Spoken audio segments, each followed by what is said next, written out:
Dream Team family, what's up? We are back. It's your man Harrison here, and we are still talking about leading through others this month.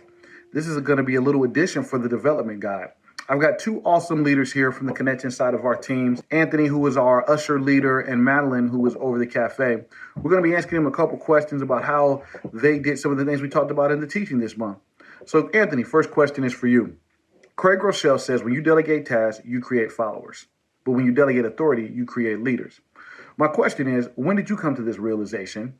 Was it hard to give up authority? And how have the ushers thrived because you have given authority and not just tasks? Harrison, I'm not sure when I first came to that realization. I've been a head usher for over 12 years, and I believe it was fairly early on. The way the ushers are set up, there's myself as the head usher, then there are service leaders, then section leaders, and then the ushers. So I've delegated significant amount of authority to the service leaders to run the service as they see fit. Now, we have set up certain processes and procedures that must be followed, and there's obviously the service order that we need to keep in mind.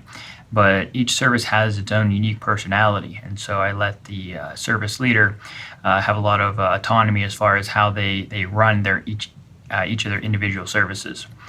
This has worked well for the ushers and worked well for me personally because it allows me to take vacations, not be at every service. And so it's actually worked really well for the ushers, and we really couldn't run things without the service leaders in their roles. Okay. Now, question 2. The second fear of permission giving is the fear of rejection. We stated that leaders must be secure in God and their own identity so that they are okay giving permission to transfer allegiance to another person. My question to you is, have you experienced this fear of rejection as you have promoted a section leader or service leader when you were serving in this area previously? Harrison, that's not something I've specifically dealt with, but I would encourage anyone who is dealing with that fear of rejection that you don't want to be the lid to your organization. You can't be good at everything. There's no way you can do it all on your own. So you need to bring others on board, and you really need to get other high performers in places in significant leadership roles within your organization. Without that, you're really going to be you're going to burn out. Essentially, is what's going to happen.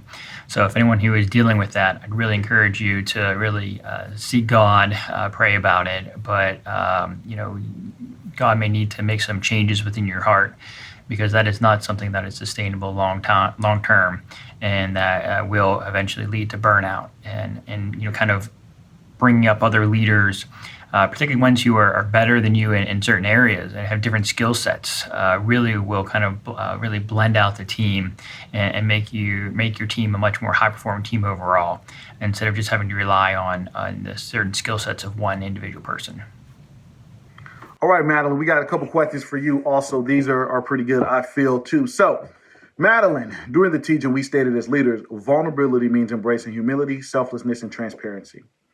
Over the duration you have ran the cafe, how have you had to embrace vulnerability to lead your team? When I became manager of the cafe, there was no manager at that time. There had been a gap.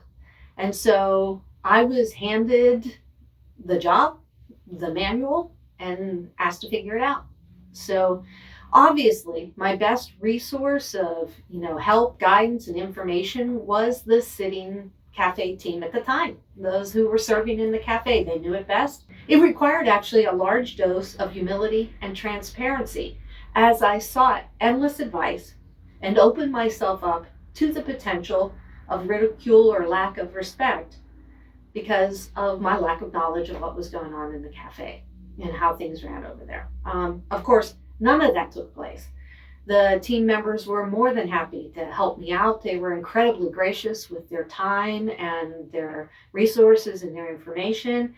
And actually, it ended up being a really positive thing because right from the get-go, I was vulnerable with the team. We got to know each other really well as I sought their advice and information and input, and they felt empowered as they, served under me in the cafe, and it ended up being really, really a good thing. All right, question 2. We talked about the 3 fears that prevent us from embracing vulnerability and how we shed them. They are the fear of losing teammates, the fear of being embarrassed, and the fear of feeling inferior. How have you had to deal with these fears, and how did you shed them as a leader in the cafe or any area that you've been in? How did you shed them? When I am confronted with the potential of losing a team member, I always return to the one thing that I consider to be non-negotiable in leadership, and that is I always do what is best for that team member, regardless of the future challenges that it presents. I look forward to helping a team member find another area in which they serve that's a better fit for them, or assisting a team member in finding, and as I assist a team member in finding a better place to serve, it benefits everyone. We are, after all on the same team. We're all doing our best to serve the kingdom of God, to serve victory. And by helping people find a better place that's a better fit, everybody benefits. When I'm confronted with the potential for embarrassment, I am quick to remind myself that no one else is paying as much attention to me as I am. If we concentrate on getting our eyes off of ourselves and onto others, it can really go a long way towards eliminating the feeling of embarrassment. People really aren't paying as much attention to us as we'd like to think they are. And lastly, although it seems counterintuitive, when the feeling of inferiority creeps in, I simply think about the infinite number of people out there that are smarter, more talented, more driven, more fit, better looking, more organized. The list goes on and on. And it reminds me, and I'm reminded of how ridiculous it is to think that the Lord expects me to be all of those things, to fill all of those shoes. He doesn't.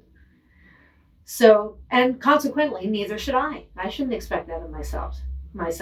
So as long as I am doing what He has called me to do, to the best of my ability, all I really need to do is to please an audience of one. All right, Dream Team fam, thanks for hanging with us. Talk to Madeline and Anthony here. We're so glad that we are able to give this additional material for you. Madeline and Anthony, I want to thank you for hanging out with us today and answering those questions. You were so much appreciated. Hey, man, join us next month. A new development guide teaching will drop on the first Thursday of the month, and we'll see you then. Thank you.